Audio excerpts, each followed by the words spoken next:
morning, but and I appreciate that you all are here, and that we hopefully we'll get to learn something new and something useful. We're gonna talk today. Let me read this little screen. Okay, let me see if I can move.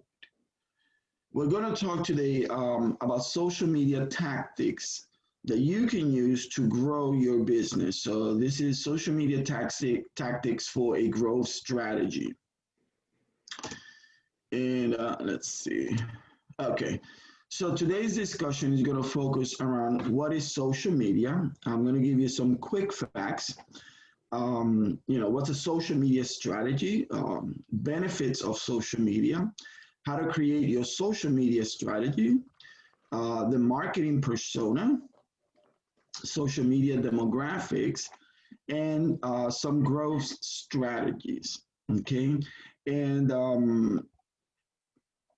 hopefully this will give you enough meat for the bone, so to speak, to get some of these things implemented for your business. I have a couple of links today that I want to share, um, and hopefully they will work. Last night I tested everything and it worked, so I want to make sure that you all get to see some of these links. A few websites that I think are very, very, very good that talked about extensively on social media. And I think you can get a lot of good information from these few websites that I'm going to share with you. And so let's get straight to it. So, what is social media, right? What's a social media? Basically, a social media is considered part of the digital media category and included applications and or websites that allow you and your business and that allow users and empowers users to create and share specific content that is sought by that same end user with the goal of allowing participation and social networking. That's pretty much a straightforward definition of what social media is. Now, some quick facts. There are over 3.6 billion people using social media today, right? And that's all over the world. And that number is projected to increase to almost 4.4 billion in 2025. So, and this is actually from Statista.com. The most popular digital activity worldwide is social media, to no one's surprise. Most of social media's global growth is driven by the increased usage of mobile devices. So the more people have a mobile device to their reach or at their reach, the more you can target people, through social media. Internet users spend 144 minutes per day on average on social media. That's more than 2 hours on social media. And Facebook is the one that's leading the pack of social media companies with over 2.7 billion active users. This is really like amazing, given the time that Facebook has been around. For many other companies, it will take them a century to reach this many people. But social media is such a powerful tool, and I definitely would like you. I'm going to share this link. Let me see if I can. Well, if I get out, if I click on this one, it's going to drag me out somewhere. Anyways, I'm going to share all of these links. They're on the PowerPoint. So when you get the PowerPoint, all you have to do is click on it. But these are really good websites that you can get information for your business plan about about social media, and you can also learn more about social media. So some other quick facts, also from Statista.com. Who is leading? Facebook with 2.7 billion users, followed by YouTube with 2 billion, followed by WhatsApp followed by Facebook Messenger with 1.3 billion, followed by Instagram with 1.1. Interestingly enough, four of these companies on the top are owned by the same company, which is Facebook. TikTok with 689 million users and Snapchat with 433 million users. I put an asterisk there because I believe these two are Chinese companies. Pinterest with 416 million, Twitter with 353 million, and Quora with 300 million users. I'm not sure how many of you have heard of Quora, but Quora is sort of like a research information type of website or application, and you can ask questions galore. Like you can go there and ask a question, and you'll have a ton of information, people responding. So if you were doing, for example, a survey or a survey or a questionnaire, Quora is actually a very good website to get into because the amount of information that people offer there, and this is from everywhere. I have to mention also that there's 10 social media that I've listed here, but they're not in the order of like the top 10. In fact, there are five or six social media that are not listed here that are on the top 10 and that are not owned by American companies, are owned by Chinese companies with huge followings and huge user rate. But these are the most popular, I think, that people will see almost every day here: Facebook, YouTube, WhatsApp, Instagram, Pinterest, Twitter. And Quora is actually gaining a huge market as well. So what is a social media strategy? What is a social media marketing strategy? So it belongs as part of the marketing mix, which is the promotional component, right? We have product, price, promotion, and placement.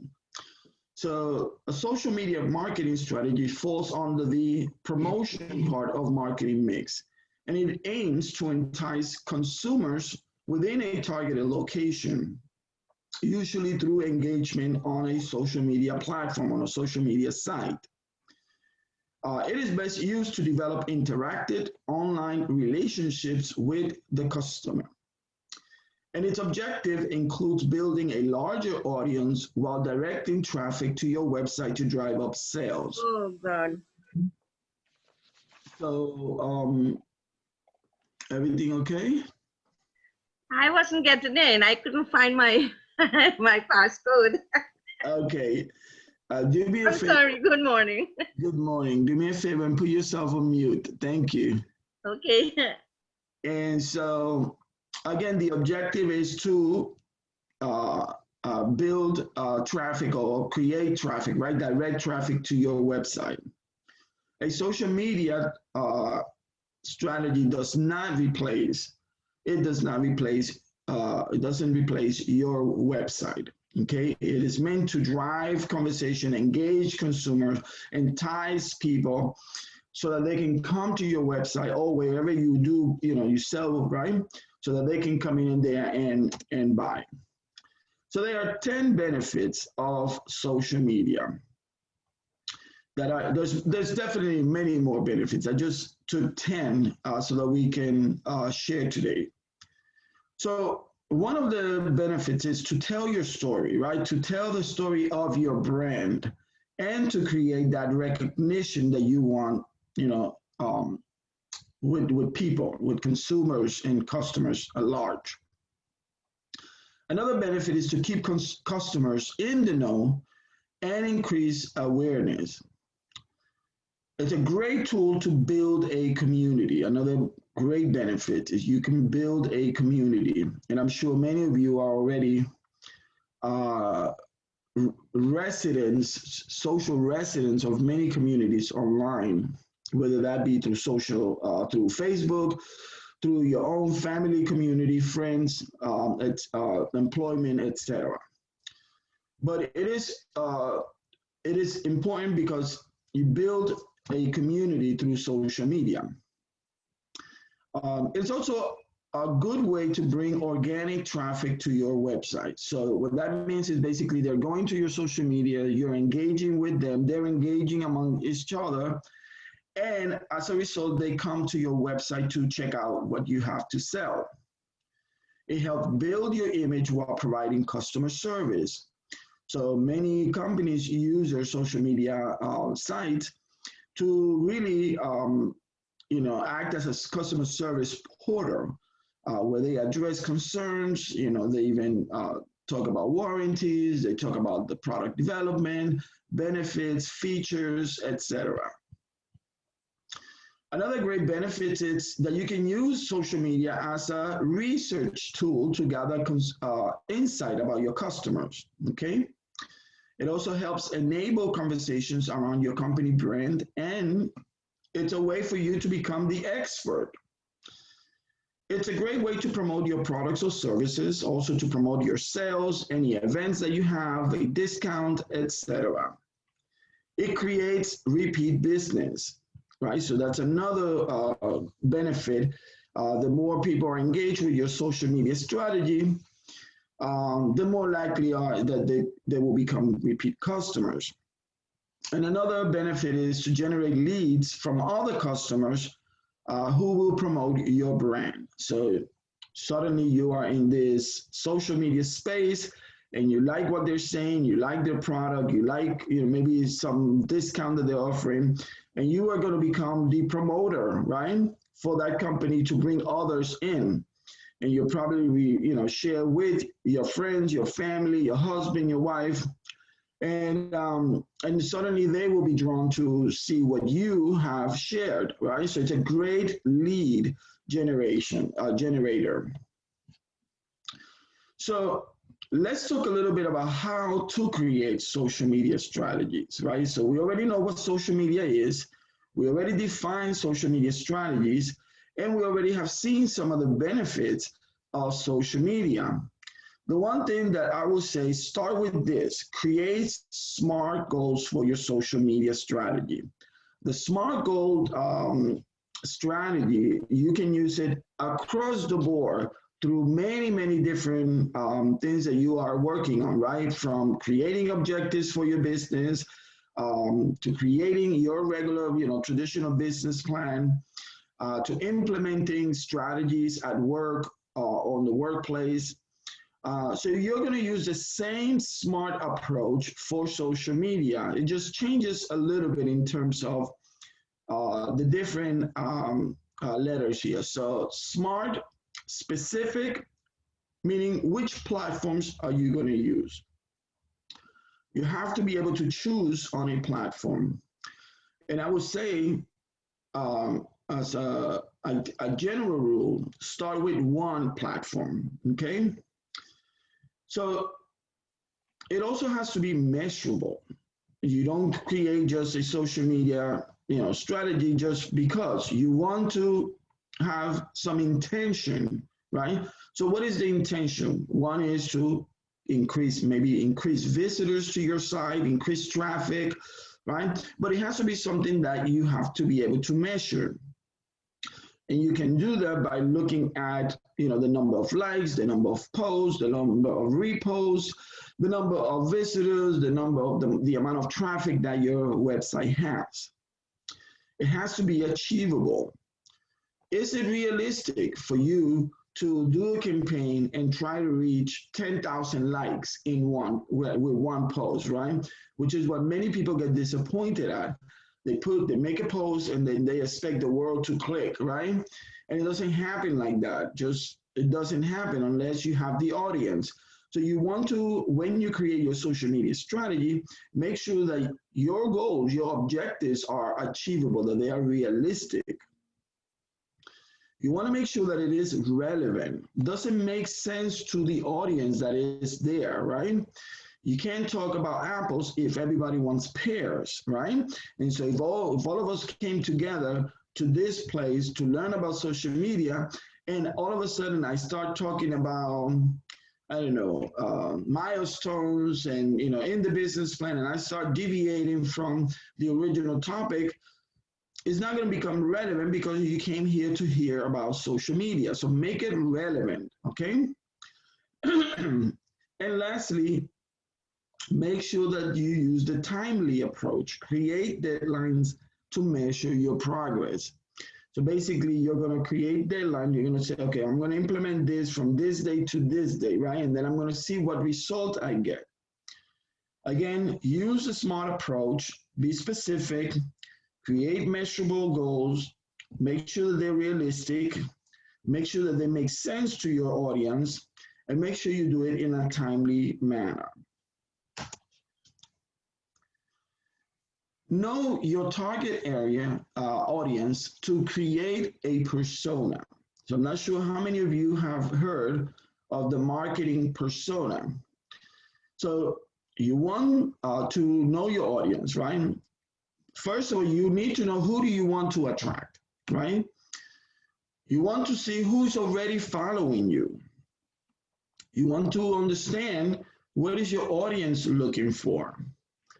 You want to look at demographics. What is their lifestyle? What are some of their buying habits? What are their motivations, right? To buy, to shop.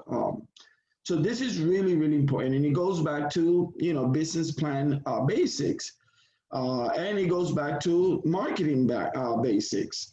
So know your audience. And I think the question that I want to leave you with today is, do you know what your ideal customer looks like? And this is where many companies excuse me, this is where many companies fail. They fail at this. They don't know who their ideal customer is.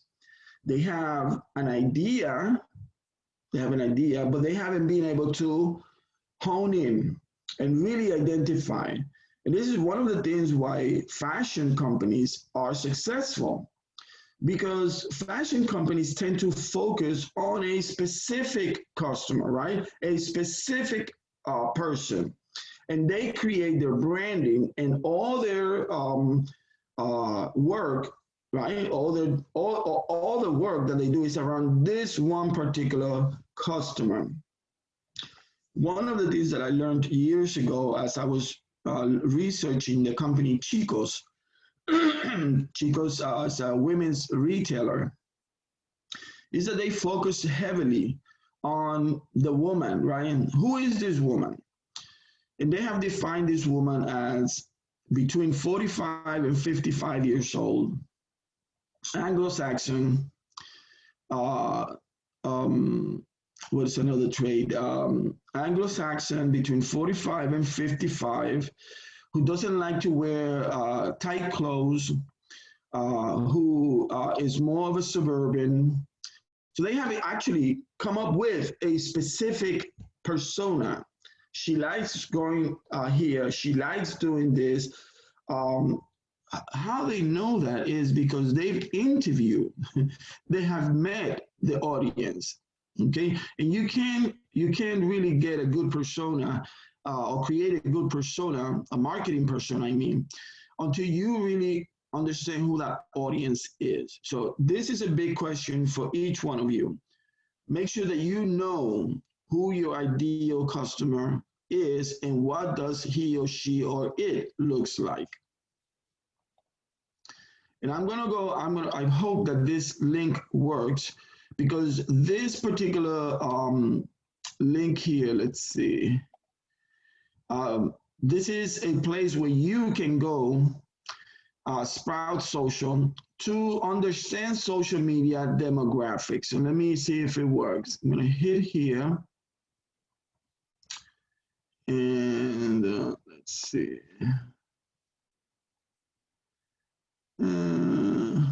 I'm not sure if it's going. Did it open? Let's see.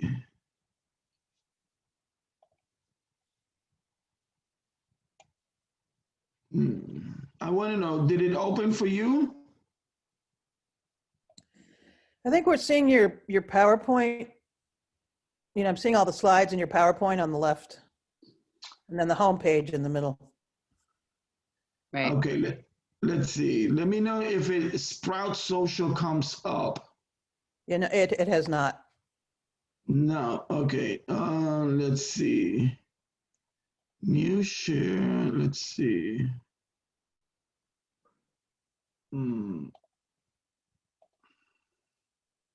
How about now? Yes. Okay, so this is a really good website, sproutsocial.com. Okay, and this is a great site to learn and to start creating that marketing persona. And I'm going to scroll through this, and this is relatively it's relevant. It's from 2020. So you can go through this and read the article. It has a lot of really good information. And I'm going to go ahead and jump to one of the social media networks so that you can see who is the person in there, right? Who are the people that are going in there? Because these companies have already done this. That's why I wanted to share this, because it may be of value to you as you create your own marketing persona. So let's see. I'm going to go to the most popular, Facebook. Okay. When you go to Facebook, it says here, roughly 3/4 of Facebook users visit the site on a daily basis. And when they did their research, 51% of users visit the sites several times a day, 23% about once a day, and 26% less often. For Instagram, that number is 42% for several times a day, at least once a day, 21%, and less often than that, 37%. So this gives you some breakdown of how these social media companies compare to each other in terms of how people use them. I'm going to keep scrolling down. They have a usage among key demographics. So we can see from here that 75% are female. The largest audience is between, the two largest audience is between the ages of 18 and 29 and 30 and 49 at 79%. And then they have the third largest audience between 50 and 64. 73% of the users are from urban areas, 69% from suburban area, and 66% from rural areas. And then you can continue to look at the demographics and gender, age and gender demographic, and you can read about income, education, etc. Okay. So I won't go into all of this, but here's one thing that I thought was really interesting. As of October 2020, the leading countries based on Facebook audience size, India is it's leading, and the United States second, Indonesia third. And you can read more about this chart, etc. So anyway, I wanted to share this, and then they have the same for Instagram and a few other LinkedIn and a few other sites. So make sure you write this, write down this site, sproutsocial.com. I think you're gonna find it very helpful. You're gonna find it very helpful. You'll find lots of information. Let's go back to the presentation. Where are we? There we go. Okay, there we go. One moment. There we go. Okay, let's go back to the social presentation. Sorry about that. It just throws me back to the beginning. Okay, so here we go. Yeah, make sure you write this down, sproutsocial.com. You're going to get the link with the presentation anyways, but I just thought this was a great website for you to do some research, and also it will help you create your marketing persona. If you don't know what that is, It's basically a portrait, right? An image of your ideal customer. And this website actually has a lot of examples. If you type on their search box, marketing persona, you'll read articles and you'll be able to see more information about that. So let's talk about some growth strategies, right? Because that's what we want to be able to do. We want to be able to grow our business, and we are going to use some of these strategies. One of them is creating quality content, okay? So what is content? Content is what you see everywhere, okay? Content is engaging. It's easy, or should be engaging, should be easy to understand, and should also be filled with lots of visuals. Not just like a lot of text, right? So it should be a combination of text, visuals, video, etc. The other thing you should know is that content rules. That's really important to know, because the better your content, the better chances, or the higher chances you'll have with engagement. Remember, all of this we're doing to engage. That's why we want to do a social media marketing strategy. We want to engage with people online, right? Another growth strategy, here it is, engage, right? So the previous one was, hold on, was to create the quality content. And the next one is to engage. So you create all this content, and if you don't engage, then you've wasted your time. So it's important that you engage. Engagement is key, right, to selling. You can do that by sharing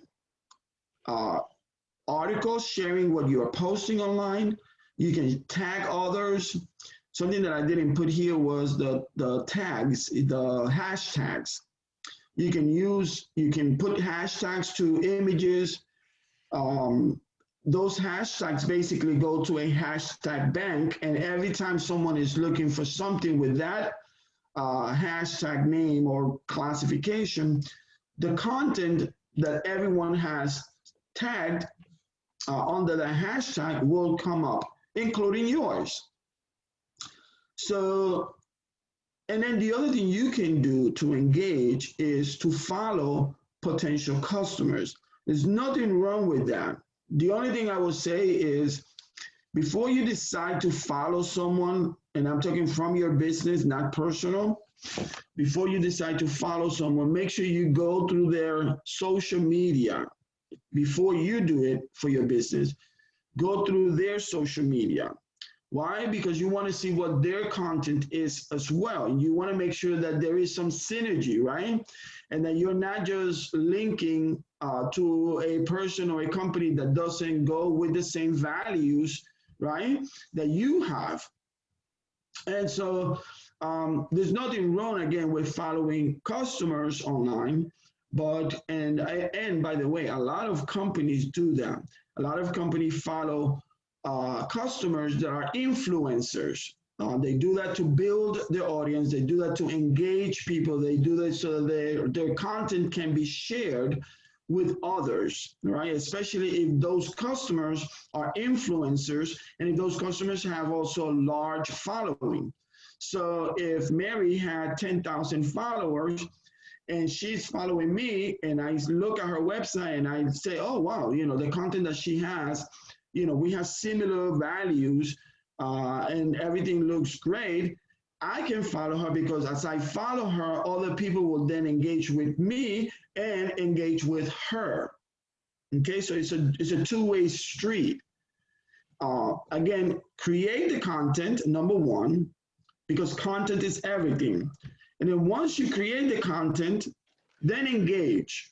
Go ahead and post. Go ahead and use hashtag. Go ahead and start sharing and begin to start following other people. This is another website that I really wanted to see if we can go to. Another growth strategy is learn from your competition. And really here, the question that you want to ask, or at least answer, the question you want to answer is what works? That's what we are learning from the competition. We want to see what works. What works for Mary? Maybe Miriam can use it. Maybe Joanne can use it.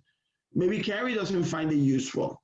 But you wouldn't know until you go to your competitor's site, you go to the competitor's social media, and you learn from them what is it that they're doing and see what works. Maybe something they're doing you're missing, and that can be the key to the success of your social media strategy. So find out what works. What content works best or is suited or is best suited for your company, right? For your social media. I'm going to suggest that you use this website, Buzzsumo. They use content. Basically, this is what they're saying. Buzzsumo, use our content insights to generate ideas, create high-performing content, and monitor your performance and identify influencers. So let me see if it works. I want to see.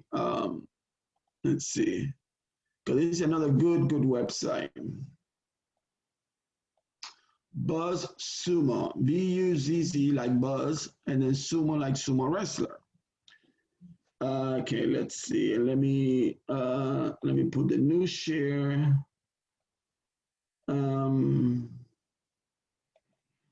Okay, do you see it now? The Buzzsumo? Yes. Okay, excellent, excellent. Okay, so this is really cool because you can actually enter a keyword and then you can find content. So I'm going to put here for keyword small business. Let me see if we find something with small business.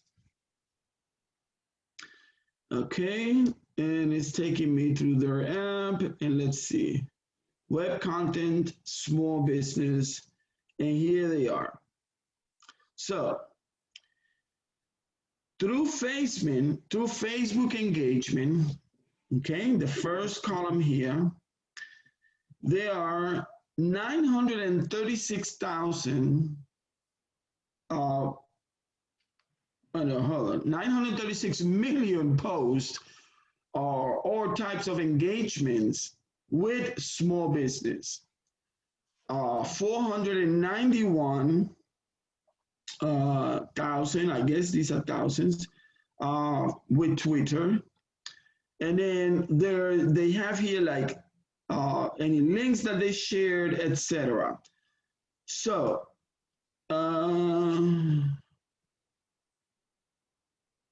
let's see. I want to put something else. I want to put, let's see. I'm going to put social media. And this is to learn what content is being looked at online.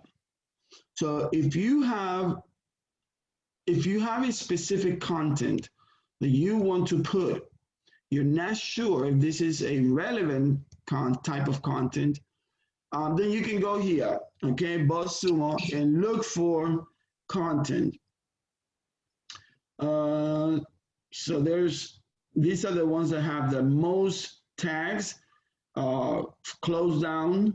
Closing down Trump's threatens to shut down social media platform. That was in May. That one got 1.4 million engagements. If I just highlighted, so you'll see 720,000 likes, 169,000 shares, 496,000 comments, and then it gives you the reactions, how many were angry, sad, they loved it, they laughed at it, etc. So apparently 56% thought it was funny. So this, again, is to measure your engagement tools, right? And your content. And this can help you create and look at content that is relevant or might be relevant for your business, right? Does this make sense? Wow, yeah. right? It's, Wow. I love this. I love this. So these two websites that I share with you, I spent hours because I went into like just do some research. Okay, let me do this. And then I found myself that I was like 3, 4 hours later, I was still in this one, like just checking all kinds of things. It's a great, great, great resource. You can really go down the rabbit hole on this one. It's just so much content.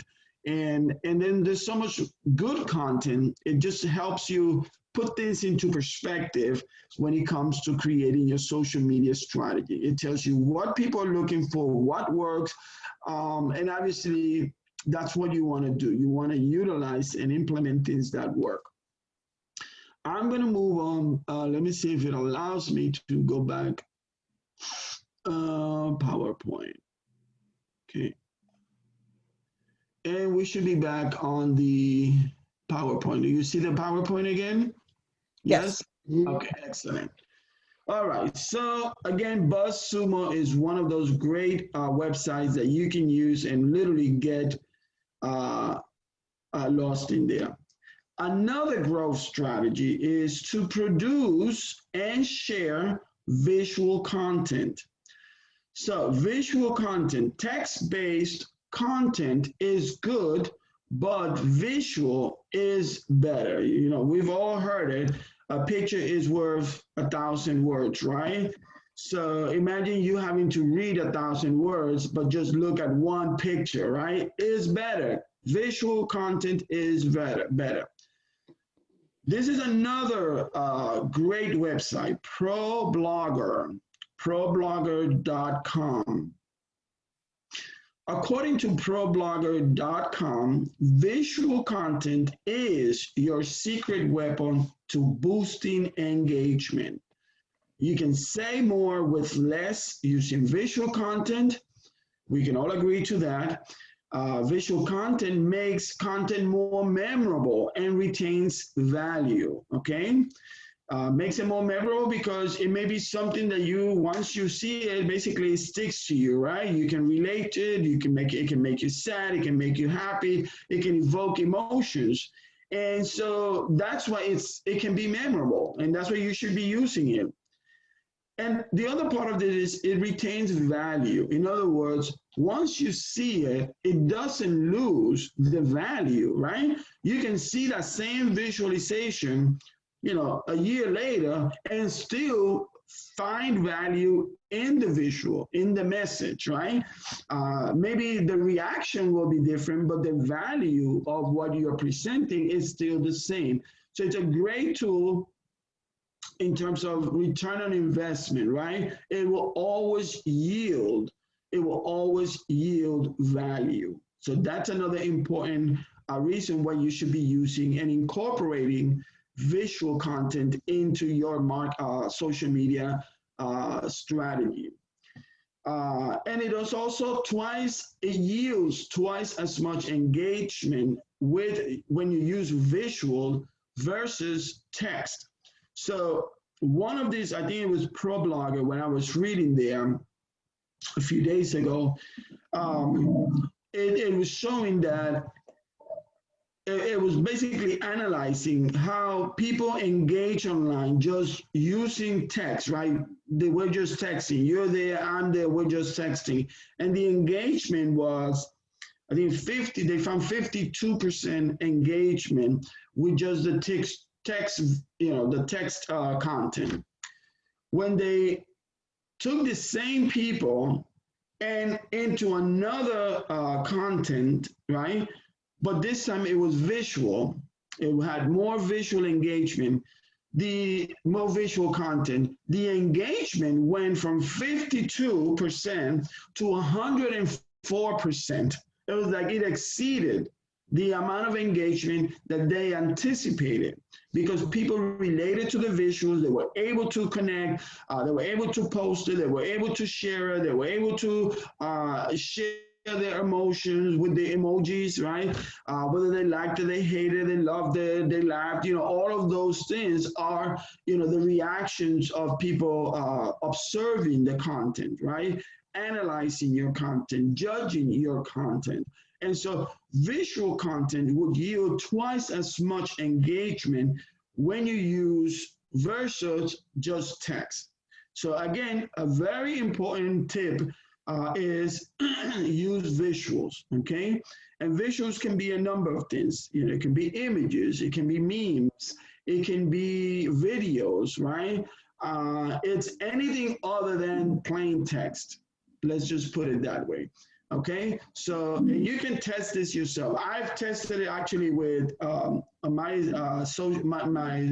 have a Facebook at my job, and anytime we put something, just like a little write-up, don't forget to do this, we get great engagement, but when we put the flyer is when we get the most engagement because people begin to share that, right? And they even comment on the, like on the flyer design, oh, this is great, this looks nice, I love the colors, you know. So immediately people are connecting to the visualization that you are putting out there. So again, look at ProBlogger.com. It has a lot of really rich information on visual content and how to increase your business, right? Engagement. So the other thing, create content in different formats. So there are infographics. The reason we want to do that is because we have different people, right? Not everybody is the same. Not everybody is a man. Not everybody is a woman. Now there are people contesting 100 and so many genders, right? There's, you know, not everybody's blonde, you know, not everybody's a brunette, not everybody's white or black or Hispanic. You have a variety out there. You have plenty that you can choose from. And you have many people who have many different likes. Some of them have similar likes, but it's great that we have such diversity. And because we have such rich diversity, you also want to include that type of content, rich content into your social media. Infographics, videos, surveys. Some people use reference guides. Some people use ebooks, podcasts, interviews. One of my dear friends in New York, she had a newsletter online for many years where she interviewed women entrepreneurs and women CEOs. And that was just like, you know, she had many, I think she hit like 1,000 interviews. Very, very strong presence with her. I think it was called Women in Business, her blog. It was Women in Business. So and she used it to create interviews, just to talk to women who are entrepreneurs, CEO, talk about their challenges, their success, and that helped create the content for other women who were going into business, who were entrepreneurs, who had the idea, who always had that feeling, right? And so it was a way to connect and engage with the audience. And of course, you can use research as a format in terms of content. Quora, that other website that I mentioned, it's a great tool to get research done, right? But so is any social media. Facebook, you can use your Facebook and ask questions and people can vote on it, right? And people can give you feedback. This particular, I don't know if I'm going to be able to see it here. Let's see. There's a slide share from Hootsuite. And this is a really good, and they have like really awesome, really awesome tools. Let me see, I'm gonna see if I can link to that one. Let's see, new share, screen. Yeah, here it is. So this particular link from SlideShare, SlideShare.net is a platform that allows you to share different content, right, and presentations. And they in themselves have become sort of like a research base for other people looking for content. And this is a great tool So Hootsuite is a platform that allows you to engage through various social media platforms simultaneously. So for those of you that have multiple channels where you are reaching your customers, you have Facebook, Twitter, LinkedIn, like you use many. Hootsuite is a great tool to just put all of your content there and then schedule it, and Hootsuite basically distributes it at the same time or a different time, depends on how you schedule it. But I think the benefit here is that you only have to put the content in once, and Hootsuite then propagates it to as many social media companies or platforms that you are currently using. So you don't have to do Facebook and then go to Twitter and do the same thing, and then go to LinkedIn and do the same thing, etc. You go to Hootsuite, you put it there, you schedule it, and then leave, right? And Hootsuite will be responsible for basically making sure that all your social media sites have the same content that you have posted. This particular slider here, this particular presentation, I'm not going to go through it, but I'm showing it to you because I think it's very valuable. And it shows 12 small businesses that found success. These are very concrete examples of 12 small businesses having success on social media, okay? And they give the examples of what exactly they use, what exactly, what was their success. They give some demographics.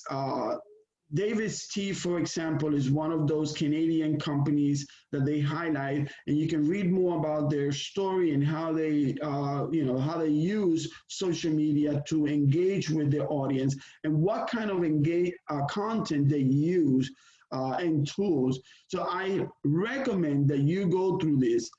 Bob's Red Mill. Again, these are all case studies that you can read at your own leisure. You can watch this video, and not only that, but there's a whole bunch of resources on the other side, that talks about analytics, measuring your social media success, creating your social media strategy, staying, present, etc., etc. So I highly recommend that you take the time to go through this presentation. There's tons of content online that can be useful for your business, okay? Especially for those that are starting small businesses now. So we are back at the screen. Can someone confirm if you can see the screen? Yes. Okay, excellent. So let's continue here. There we go. And other growth strategies. So you can create a social media business plan. So just like you would create a business plan to launch your company, to launch a specific product or service, you can create a business plan to launch your social media. It probably wouldn't be as extensive as the business plan. Hopefully it won't be, but you definitely want to prioritize, right? What is it that you want to do? You also want to identify when you want to execute on those specific strategies or those specific objectives that you have. And you also want to identify in your social media business plan how to measure that success and when should you optimize, that content and that strategy so that you can continue to grow. So it's not as extensive, as writing a regular business plan, but it's definitely worth it to look at the same elements of the business plan and the same line items and look at, okay, how do I apply this to my social media, right? And what is it that I need to do? Because it's the same thing. You need to know your audience. You need to know your target market. You need to have a product. You need to be able to promote. You need to, like this. It's the same. It's all the same, but it's applicable in different ways. So make sure that you do that. The other thing that I will suggest is to focus on a single social media channel first. Don't try to open Twitter, all of that, and go out and start doing all of this other stuff.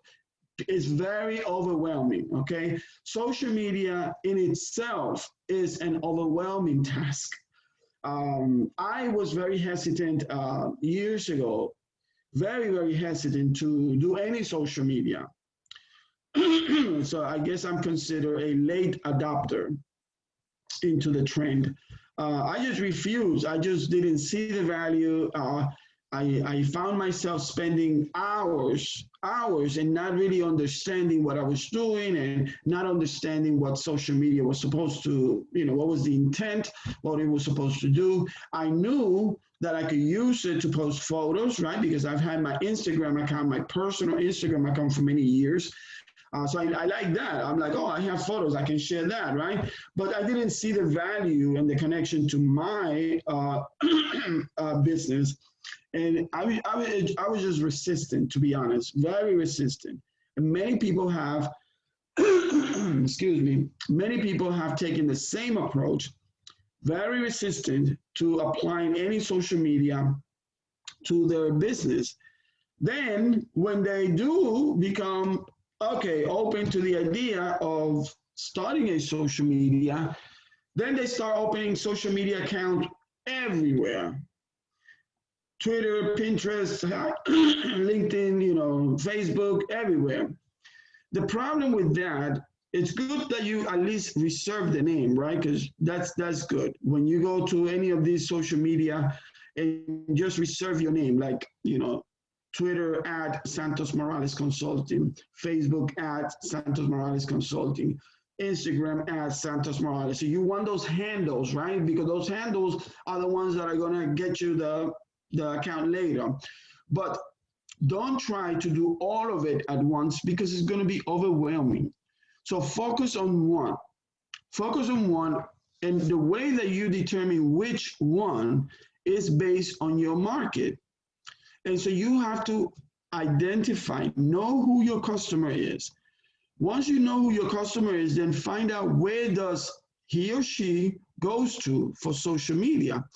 Is this a customer that likes to be on Facebook or that prefers to be on LinkedIn where there's less noise, more visualization, more video? Do they like YouTube instead? Because they can like, the whole videos and watching movies and, all of that, right?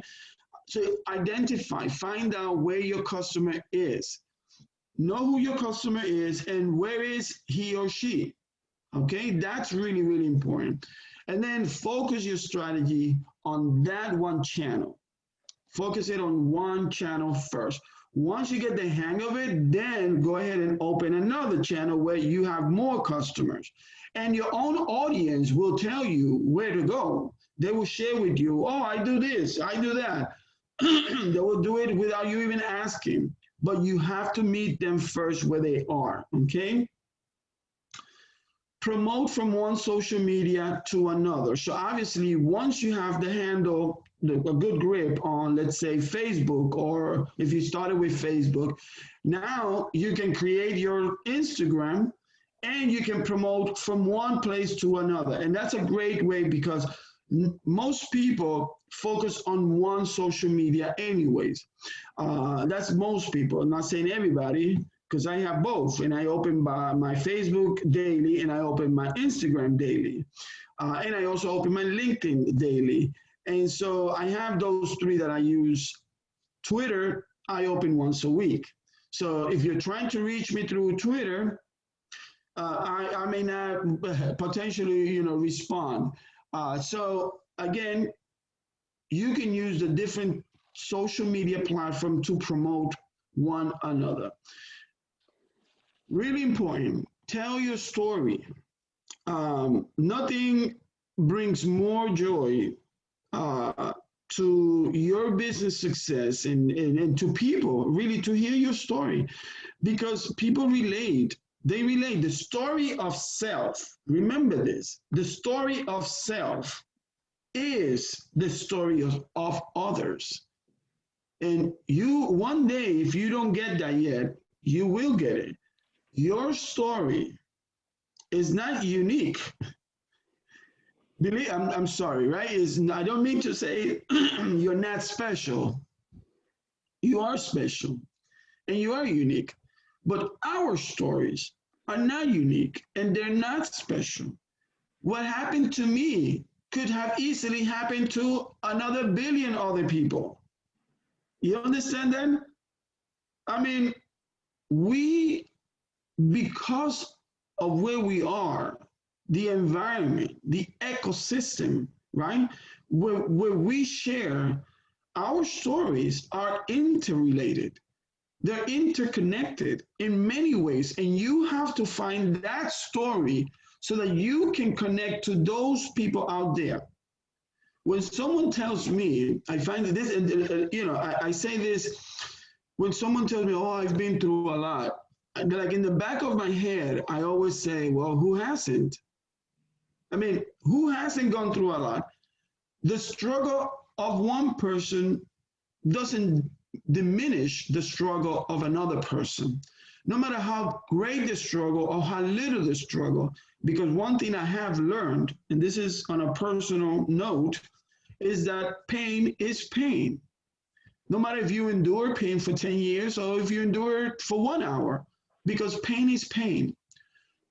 Why I say this is because we have to be able to understand that our story is relatable. People want to hear it because they want to also feel relatable, because they also want to connect in the same way that you're looking to connect, they're looking to connect. And all you need is synergy. Tell your story, people will come and, and they'll meet, because people are looking for it. And if you don't believe me, all you have to do is go to a place where there's people gathered and open your mouth and say something, and immediately people will start chatting and adding up to the conversation, because that's who we are.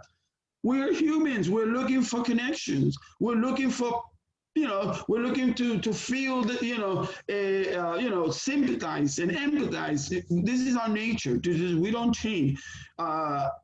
So use that. And remember, the story of self is the story of others. We just have to find connection. We just have to figure out how is it that my business story can be relatable to Mary's story. Mary's there looking, and she's been, coming to the social media site, and how is it that her story is going to connect with mine? Well, the only way to find that is that you tell your story and let Mary find the connection, right? And this is really, really important, really important. Tell your story. Last week, I mentioned something about humanizing your brand, right? And this is another thing. Humanize your brand, because when you humanize the brand is when you tell the story, when you create that synergy, when you suddenly become, the narrator in the movie, so to speak. So again, tell your story. Very, very important. The next one is create a calendar. So a lot of entrepreneurs that I've met, at least in the beginning, early stages, they don't see the importance of a calendar. They also see a calendar as such a challenge and with unsurmountable objectives or goals that they become very, scared of it. Why? Because a calendar is going to make you pause. First, you pause, right? When you create a calendar, you can't just you have to pause. You have to think. You have to be analytical. Every month in this country, every month in your town, something is celebrated. Something is highlighted. People are talking about something every month, every week, right? So make sure that you go month by month and identify the things that people are buzzing about. Excuse me. that people are buzzing about.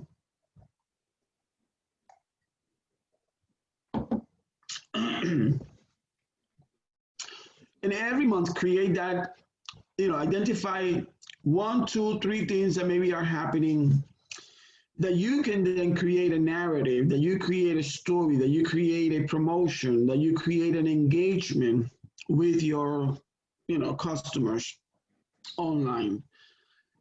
So that's really important. So that's the first thing.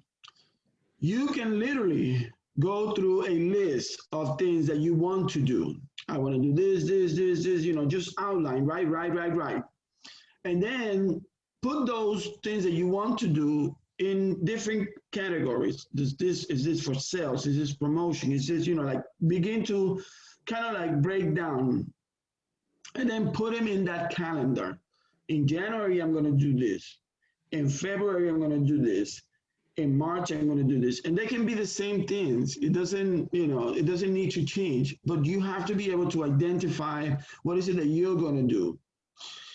Those strategies, right? And then link those strategies to stories that are being honored, that are being revered, that are being that are on the forefront of people's mind every month.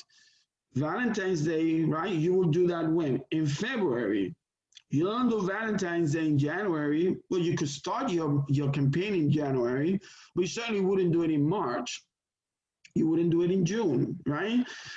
So identify all of those things that we celebrate and then pair, right? Pair all the strategies to those particular events that we celebrate, and that because that's where you're going to make the connection. That's when people go online the most to look at what's the conversation, what's the topic, what's trending, what are the specials, etc. The other one is to post consistently. So I've said this before during the first class, the second class, and I say it now. You have to be consistent with what you're doing. There has to be a level of frequency in what you do. Otherwise, people won't take you serious. It's just what it is. If someone tells you, I'm going to do this, and they do it once, and then they don't do it again, you're not going to believe them, right? Whenever they tell you again, I'm going to do this, you're going to be like, okay, you're not going to pay as much attention or maybe place as much importance because, this person may have let you down before. The same thing is with businesses. Online business is the same thing. So if you say you're going to do something, do it.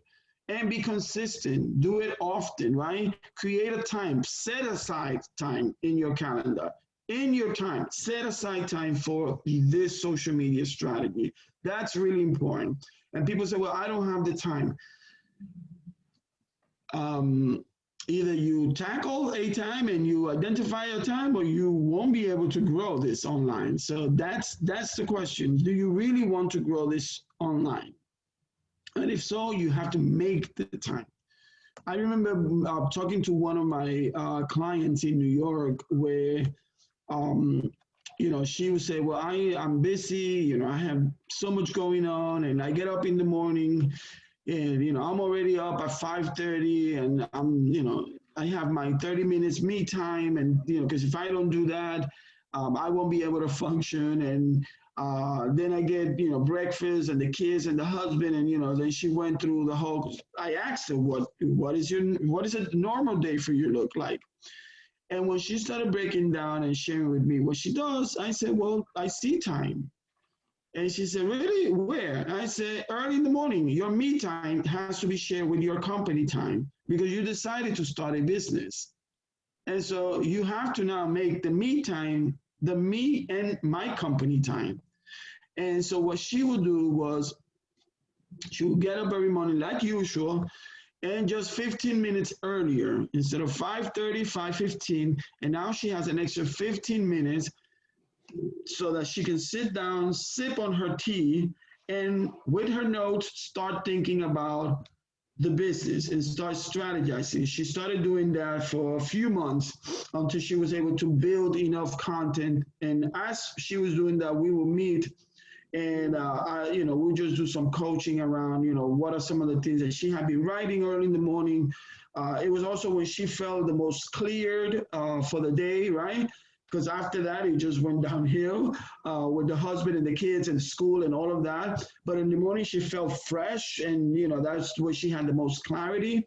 And so she was able to be creative and write down a lot of ideas. And through the coaching, we went through some of those ideas, and she was able to implement and use a number of different tools to grow her social media presence. And she was one that was really, really scared of social media. I'm talking about 10 years ago. She was really scared. Oh, I don't know, this is too confusing, it's too much work, and is it really worth it? And now here we are, stuck in our homes because of COVID. And now we are forced, right? We are in a way forced to look at all of these social engagements online to grow our business. The other thing, and I think this is the last thing that I have, is explore your options. Okay, explore your options. So yes, Facebook has the largest audience, right? The largest users, 2.7 billion. Yes, but that doesn't mean that they're the only one. In fact, I'm going to show you, let's see if I can see it here. There we go. In fact, there is this whole social media map that has tons of companies in very different areas. Okay, and I'm going to go to this website. Let me see if it works. And I want you all to go there when you have time. Hold on a second. Share screen. Where did it go? Are you seeing the social media map? Yes. Okay. I don't see it. It's not very clear though. It's so small. But yes, social media map 2020 is on the screen. Okay. Is it? Let me see. I'm trying to look for the actual website. Overdrive Interactive or no? Yeah, Overdrive. Yeah, I thought I had a link to it. Okay. Let's see. Why is it not opening? Yeah, there it is. Okay. Hold on. There we go. You should be able to see the overdrive.com website. It's ovrdrv.com. Yes. Okay, excellent. So this is another great website, and you can just do this on your own. Just click here. Oh, hold on. Just click here where it says get the map. Get the map, right? And then it'll ask you, it will ask you for your name and where is it? Come on. There we go. I've already downloaded, that's right. Okay, so let me see if I can make this larger. So here's a few companies. Yeah, it's still not going to be, you're still not going to be able to read it. Even for me, it's small, and I will have to, let's see. But definitely download this social media map. For example, I'm just going to read from here. Gosh, I'm trying to, here it is. Okay. So here, for music, for example, for music, these are the top companies: Spotify, SoundCloud, Bandcamp, Last.fm, MySpace, believe it or not, is still there. Pandora, A-Tracks, Google Play, Apple Music, Amazon Music, iHeartRadio, SiriusXM. These are all the different social media apps, right, that focus on those particular categories. So video sharing, for example, can everybody see that? It says video sharing. So we have YouTube, Vimeo, Vimo, TechSmith, TikTok, Wistia, GoPro, Funny or Die, a whole bunch more. For payment, we have Venmo, PayPal, Facebook Marketplace, Google Pay, Amazon, WePay, Apple Pay. So these are all the different companies, many which we haven't even heard of, right? But that's the cool thing about this particular slide, that it gives you all of this information, right? This social media map, it gives you all of this information that you can actually go through. You can actually go through and learn more. So you know that there's not just one, it's not just one, okay, there's not just one company out there. Where we screen? Okay. This is basically a list of active sites. Correct. So these are the top companies in the social media world that that you can see, that you can go to. So again, the idea here is to give you options.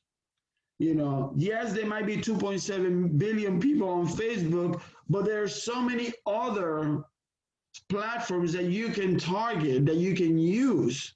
You just have to go through them and see where your customer is, right? Is your customer here? Is your customer? This map just gives you options. And it also may help you learn more about where people are and why are they there? Why are they using this particular place? This particular website, Overdrive Interactive, they're really good at highlighting these companies, and then you can go more in depth after you do the social media map, after you download it. You can go more in depth to really understand or read more about these companies that they have put together on this social media map. So it's a great way to see what other options are there, and a great tool to expand on your social media circles. So with that, I just want to ask, we finished the presentation, and I just want to see, do we have any questions? I know this is a heavy topic, social media, it is a heavy topic. It's not something that it's easy. For me, it took, like I said, it took me a while. It took me a while because I was resistant. Once I let down that wall of resistance, I became more open to learning, all about the social media sites and learning, the tools and why they were good, and which ones were they bad, what were better for what I wanted to do. Go ahead, Mary. My question is, good morning, how are you? Thank you. This is so informative, thank you. You're welcome. I would like to be targeting and finding customers or clients, consumers into customers into clients, right? Internationally. And I have tried to figure out or understand, from what I understand, Zoom. I'm looking for a video interfacing platform. Is that the proper term to say? Yeah. In the category of Zoom, I had never heard of Zoom until the pandemic. Right, most of us had not, right. I didn't know it existed before that.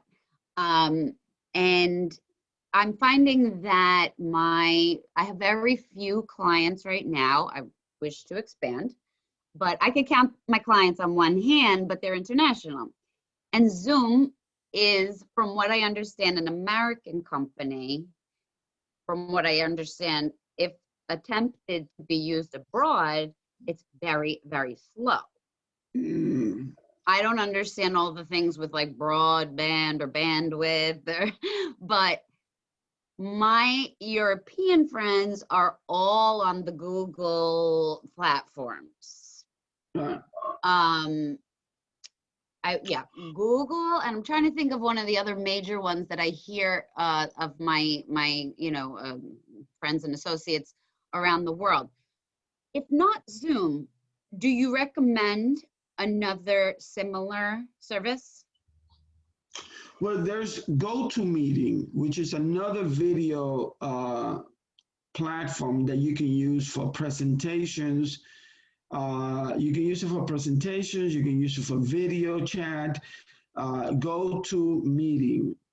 And then there's also Exchange or Meetup by Microsoft, right? I would say find out what they are using and use that. That's the best way, because our internet connection here in the United States tends to be superior than in other countries. Okay. And that's just because we are competitive. You know, right now, you know, everybody's announcing or promoting the 5G. In some countries, they're still using 3G. Yeah. And so there's a huge difference. Yeah. This interaction, which is happening almost live by maybe 1 second or two, but it's almost a millisecond, but it's almost like 100% live. We just don't notice the little, you know, the little delay, but there is a slight, you know, millisecond or so delay. But this is not the same in other countries. In other countries, it buffers and then it relays the information. And if they don't have high-speed internet, if they don't have broadband, it makes it much more difficult. I would say find out what they use. If your friends in Europe are using Google, use Google. Google is a great platform. They have great video chat tools. They have Hangouts, but they also have the ability to meet via email. So if you use Google Calendar, you can set up a meeting using Google Calendar, and that creates a video once you log into it.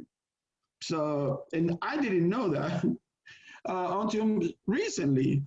I sent someone, because I've used Google Hangouts before, but then I sent someone an invite using the calendar, and sure enough, she was waiting for me. She said, and I called her, I said, you know, I'm here, like I was in Google Hangouts, because that's what I thought I did. And then she said, no, I'm here. And I said, well, how did you get there? And she said, the invite you sent me. So I went back to the invite, and sure enough, Google Calendar allows for video. So learn something new. Similar to Zoom? Just like this. So it was a great, for me, it was like, oh, wow, I can do this. And I really like the quality of the video was much better than even the one that you get with Facebook Messenger. So Facebook Messenger is another tool that you can use video. WhatsApp, you can use video. So don't get stuck by this one big American company, you know, that find out what they're using.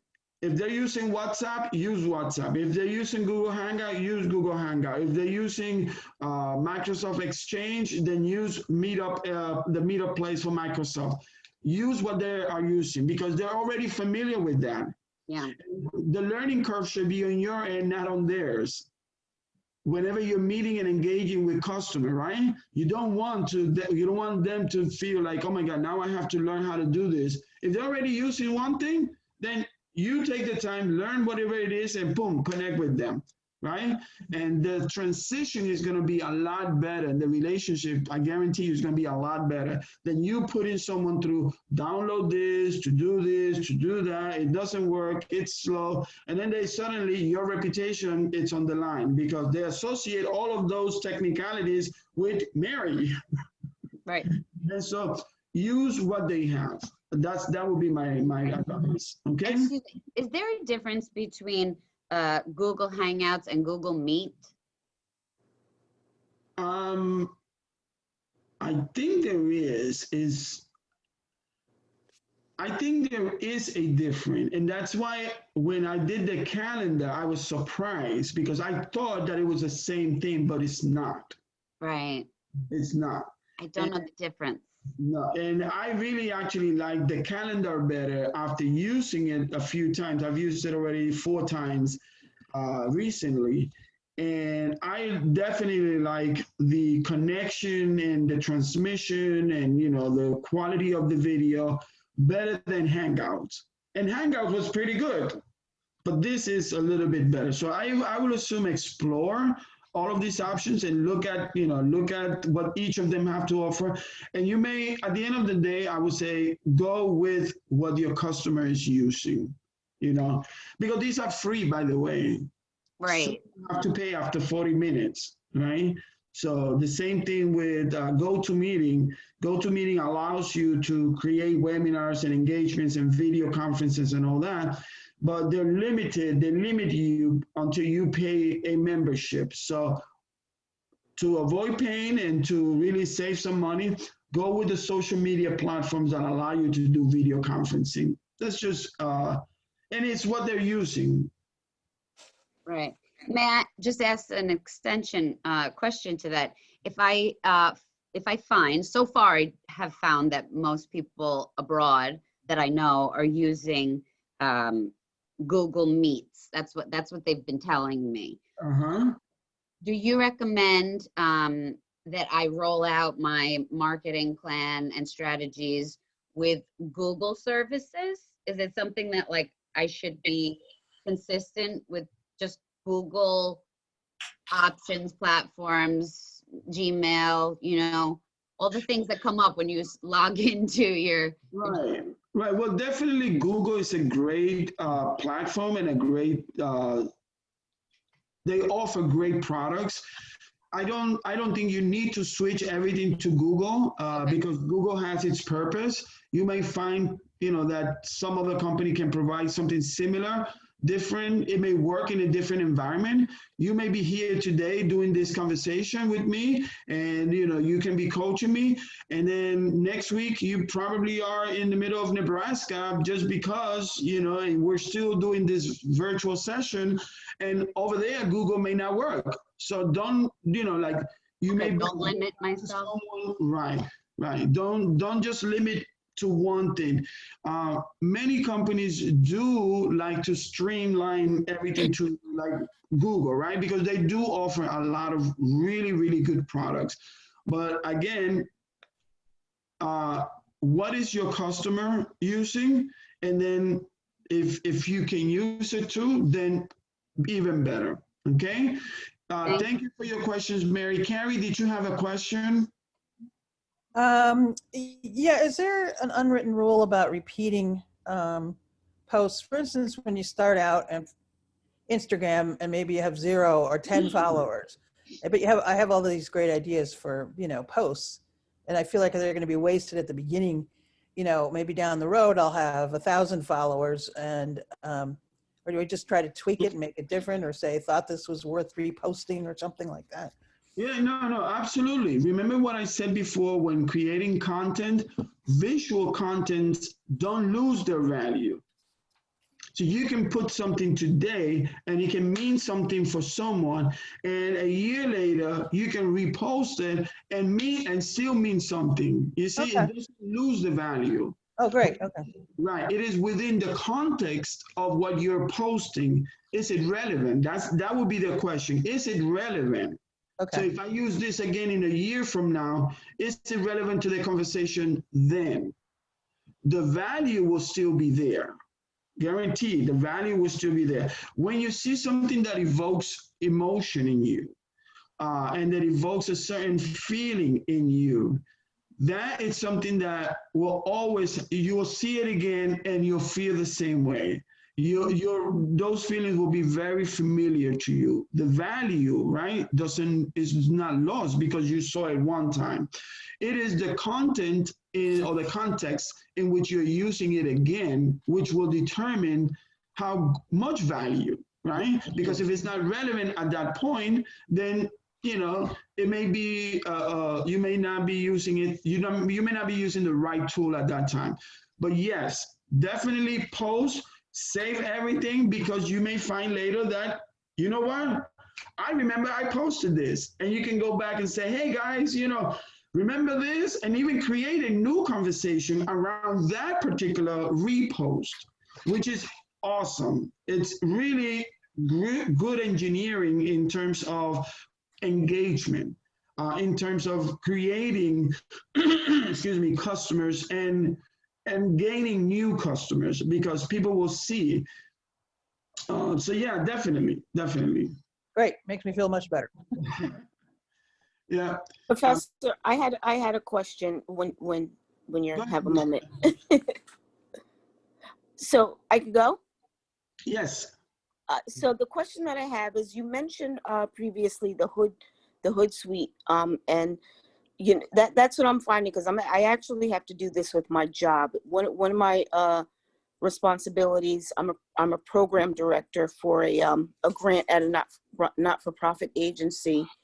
And one of the things that I am responsible for is helping to increase the social media presence, because of COVID and everything right now, we're not really seeing clients. So we want to get, relevant information out there about, the services we provide, about, just information about mental health and behavioral health, period.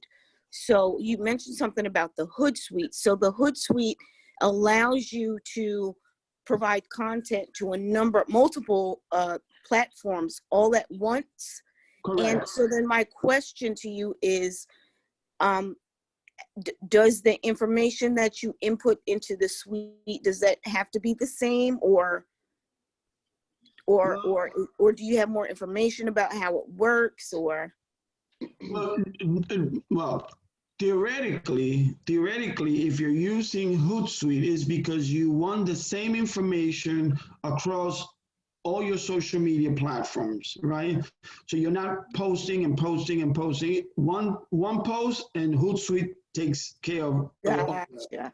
Right. Okay. Now, Okay. you could schedule different posts. So you can be, let's say, you want to post this at 10 o'clock in the morning, and then to all of your social media, but you want to post this other thing only to this and this social media at 10:30. You can do that. Oh, that's awesome. Right. Oh, that's so awesome. Okay, I'm going to look into that. And then I had another question for you. I'm sorry, Misha, but it will have to be programmed. In other words, you are now spending more time in ensuring that is scheduled, and you have to. The program is not going to do it by itself. You have to, sit there and take the content, put it in where you want to do, schedule the time, the date, etc., and then you can go and peace of mind, it'll do it. Yeah. Mm-hmm. Gotcha. Okay, that's awesome. So the other question that I have is that I was always under the impression that you use certain social media platforms for specific things. For example, like LinkedIn. I do have a LinkedIn account, and I know that LinkedIn is a little bit more professional. I know I've used LinkedIn quite a few times just to find jobs, to look for jobs. And so with that in mind, I figured that LinkedIn would be more of a media platform to promote things like that, like jobs and events, and just targeting my more professional target group. I guess my question is that something, a theory that you believe in or you agree with, or is LinkedIn not necessarily, or that these platforms can be used, however you see fit? That's a really good question, because I have seen people post on LinkedIn inappropriate content. So things that you should be posting on your Facebook and other sites, I've seen it post on LinkedIn. And I think it's poor judgment. LinkedIn is a more professional business to business engagement type of website. It is a great place for you to promote your service. See, if you want to promote your services to moms, go to Pinterest and go to Facebook, right? Again, knowing your audience. But the audience that tends the majority of the audience that tends to be on LinkedIn are professionals, CEO, head of human resources, people looking for jobs. That's why head of human resources are there. Other business CEOs, CFOs. Why? Because they tend to network. It's a great platform to network for businesses. If you have a product that you can sell to another business, that's a great place to go sell it, right? But it's more than just showing a picture. It's really connecting. It's sending the email, introduction, sending the email, doing the introduction, doing a little bit more follow-up. It's not just straightforward, like, let me post this and, they will come. Right. You have to do a little bit more work. The other thing that I find that with LinkedIn, is that it really helps to build a professional circle. So you may be looking for something that other people have, right? Not necessarily selling to them, right? But maybe you're looking for something that you want to buy yourself, right? Or you want to incorporate into your repertoire of products or services. That's a great place for you to do that because you can connect. If you have a catering company, for example, you can go in there and, and post looking for 10 people, for a catering event, but you may not get as much result if you do that in another website that focuses on employment. See, so knowing the site and knowing what you want to ask, that's important. But if you're a catering company and you are promoting your holiday events to corporate, right, to corporation, then that's a great place to engage CEOs, human resource director, and other leaders and managers in organization. LinkedIn is also a great place for you to become the expert. Okay, and it's a great place for you to post your articles, to be creative, to have people read your work, to have people evaluate what you do. And you can use it also for surveying, and doing focus groups. LinkedIn also have groups, so you can join a group. I actually belonged for many years to a group of fashion designers in New York. I'm not a fashion designer, but I used to have a business that was in fashion. And so my connection was that. And so I belonged to this group, and everybody that was in that group contributed to sharing information about the fashion industry and sharing contacts and sharing opportunities where people can come together and sell their products, their fashion products. So that's how you use that best. Again, if you are a catering company and you're looking for 10 people to work at your event, that may not be the best place to post it because those people are already there employed. You may want to go to another site where people are looking for work. But if you're definitely looking to promote your catering business among corporations for the holiday events and for special events, then that's a great place. See, it's always knowing the customer and knowing the audience. Does that make sense, Misha? Yes, and so again, and again, the overdrive, that map, that'll help you even identify which social media platform would be best to fit your needs based on, I guess, what target group it typically uses said media platform, correct? Or absolutely. That's why I wanted to share that map, because sometimes we are, looking at things like this, we can't see to the side because, these social media companies have done a great job at, making us just look one way.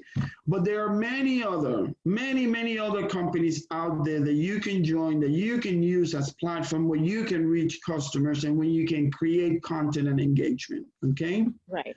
Thank you so much, Misha. You're welcome. Thank you. And you'll give us access to the slides? Yes, actually, I'm sending it to Daphne right after this meeting. Daphne, hello, I see you there. Thank you. Good morning, everyone. Good morning. So we are wrapping up this session. Did you want to add anything, Daphne? No, I just want to thank everyone for coming again. And I just want to remind everyone that next Saturday, we're not having the webinar. We'll have the next webinar the following Saturday, December 5th. Right. Okay. And that's going to be the online brand and the battle for consumers. Right. Right. Okay. You made that announcement already, Santos? No, thank you. I wanted to thank you for reminding me. Right. Next Saturday, we're having leftover turkey. Right. At a webinar.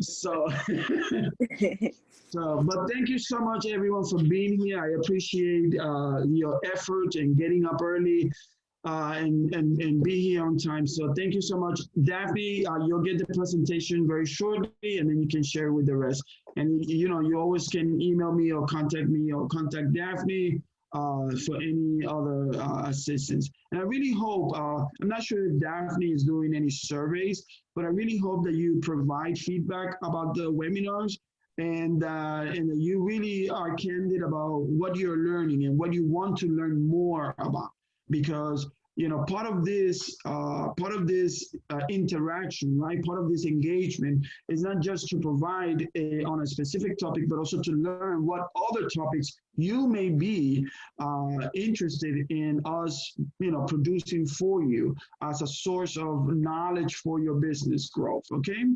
So thank you so much, everyone. Have a great weekend. Happy Thanksgiving and happy whatever it is that you celebrate. Make sure that you do it with love, with peace, and just have a wonderful, wonderful week ahead. Okay.